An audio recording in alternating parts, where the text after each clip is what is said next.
Avec l'évolution du monde, la nécessité de machines plus grandes se fait sentir. Des pièces géantes d'équipements miniers aux forteresses volantes, en passant par les énormes plateformes mobiles transportant des tonnes d'équipements. Nous sommes partis à la recherche de certains de ces géants légendaires et avons assemblé une liste des 10 plus gros véhicules de tous les temps. Le Bagger 293. Si vous n'avez jamais vu cet énorme engin de terrassement, vous serez surpris par sa taille. Le Bagger 293 est le plus grand véhicule terrestre du monde, homologué comme tel par le Guinness des records. Il s'agit du dernier modèle d'une série de grandes excavatrices de terrassement et la plus grande de toutes. Il a été construit par l'industriel allemand Tackraff en 1995. Il s'agit d'une pelle hydraulique à godet qui mesure 94 mètres de hauteur, 220 mètres de longueur pour un poids de 14 200 tonnes. Le Bagger 293 creuse en quête du charbon de qualité inférieure utilisé dans les centrales électriques à vapeur. Il possède une énorme roue de 21 mètres de diamètre qui fait tourner ses 18 seaux d'une contenance de 5500 litres, envoyant la terre qu'il soulève sur un tapis roulant intégré à son bras de flèche. Il peut transporter 218 880 tonnes de matériel par jour. Le transporteur sur chenille de la NASA. Il s'agit du plus grand transporteur sur chenille au monde. C'est incroyable de voir que quelque chose qui a été conçu il y a plus de 50 ans est toujours le plus grand véhicule à chenille jamais fabriqué. Parmi les caractéristiques uniques du transporteur, ces chenilles géantes qui propulsent les véhicules. Il y a 8 bandes de roulement, 2 par coin, chacune contenant 57 chaussures. Chaque chaussure mesure 2,30 m de long sur 45 cm de large et pèse 950 kg. La hauteur de la chenille est réglable de 6 mètres à 8 mètres. Le pont supérieur est plat et carré, de la taille d'un champ intérieur de baseball, soit environ 27 mètres de côté. 2 cabines de commande, une à chaque extrémité du châssis, permettent de contrôler l'ensemble du système du transporteur. Le SPMT. Très similaire au transporteur de la NASA, mais avec des pneus et des roues en caoutchouc, le Self-Propelled Modular Transporter, transporteur modulaire automoteur, se compose de différents modules avec des lignes à 4, 5, 6 et 8 essieux. La capacité de charge diffère selon les versions avec un maximum de 44 tonnes par ligne d'essieu. Chaque module peut être équipé de son propre moteur et de son système de contrôle direction. Ils peuvent être connectés côte à côte et ou tête contre queue pour former de grandes plateformes sur roues. Les SPMT ont la possibilité de faire tourner leurs roues à 360 degrés. Cela leur permet de tourner sur eux-mêmes et d'effectuer des mouvements latéraux. Leur hauteur de pont peut être ajustée hydrauliquement à environ 60 cm, ce qui permet de lever ou d'abaisser verticalement la charge. En raison de la diversité de leurs combinaisons, les SPMT peuvent soulever et déplacer pratiquement toutes les charges lourdes. Le Caterpillar 797B. Ces gros camions à benne sont en production depuis 1998. Ce sont les plus grands et les plus performants de Caterpillar et on les appelle souvent camions de transport. Cette bête a une puissance de 3400 chevaux. Elle est alimentée par un moteur diesel à 4 temps de 24 cylindres turbocompressés à injection électronique. Le CAT 3524B HD. Il s'agit d'une unité tandem composée de 2 blocs moteurs de 12 cylindres couplés pour fonctionner en moteur unique avec une cylindrée combinée de 105 litres. Les camions de transport de la série 797 sont équipés d'une transmission planétaire à 7 vitesses, montée sur l'essieu arrière et contrôlée par ordinateur, avec un convertisseur de couple à verrouillage séparé. Leur capacité de charge nominale est de 380 tonnes. Ils coûtent 5 millions de dollars chacun, les pneus coûtant à eux seuls 42 000 $. Le Belaz 75710. Si vous voulez savoir quel est le plus grand camion de transport du monde, voici le Belaz 75710. Cet engin de terrassement géant construit en 2013 a une configuration classique à 2 essieux, mais ses roues sont doublées à 4 roues par essieu.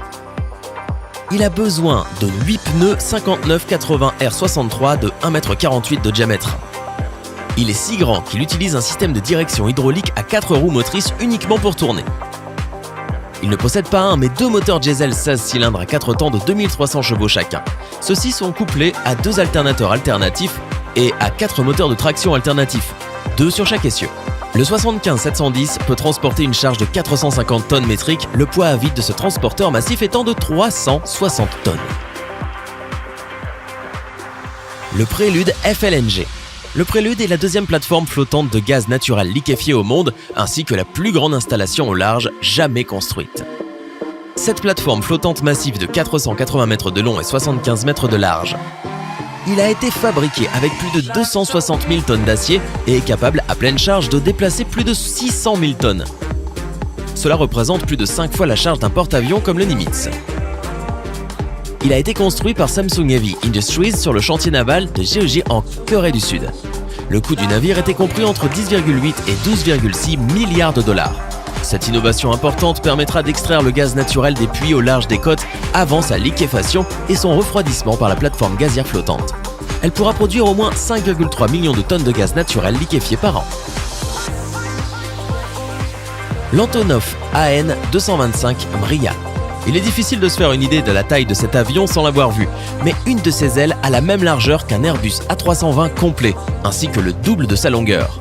Il a été conçu et construit en Ukraine, qui faisait partie de l'Union soviétique dans les années 1980 par la société Antonov, pour le transport des navettes spatiales soviétiques. Même après 27 ans de service, il s'agit toujours de l'avion opérationnel le plus long, le plus ailé et le plus lourd au monde.